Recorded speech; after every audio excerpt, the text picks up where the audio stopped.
Ikukulong na raw ng China ang mga dayuhang papasok sa kanilang umunong teritoryo sa South China Sea. Pero ang Philippine Coast Guard hindi raw magpapadala sa pananakot na yan ng China. Nasa frontline ng balitang yan si Gio Robles. Mukhang ayaw nang maulit ng China ang anumang civilian convoy sa West Philippine Sea dahil sa bagong patakaran na ipatutupad nila simula sa Hunyo. Base sa nilabas na artikulo ng Hong Kong-based newspaper na South China Morning Post, aarestuhin na raw ng China Coast Guard ang sinumang dayuhan na manghihimasok sa kanilang teritoryo sa South China Sea kahit walang paglilitis. Pwede raw nilang ikulong ang mga trespasser ng hanggang 60 araw. Ang bagong regulasyon na yan, kinumpirma na rin ng Chinese Embassy dito sa Maynila. Pero Chinese version pa lang ng dokumento ang nakuha ng News 5 dahil wala pang English version na nilalabas ang embahada.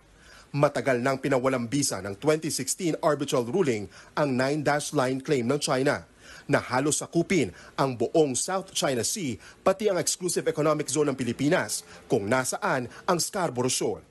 Kaya ayon sa Philippine Coast Guard, malinaw na illegal ang bagong patakaran ng China. The mere fact that they claim full sovereignty over our own exclusive economic zone at ang gine-justify lang naman nila is yung imaginary 9-dash line nila. Tingin ng PCG na nanakot lang ang China.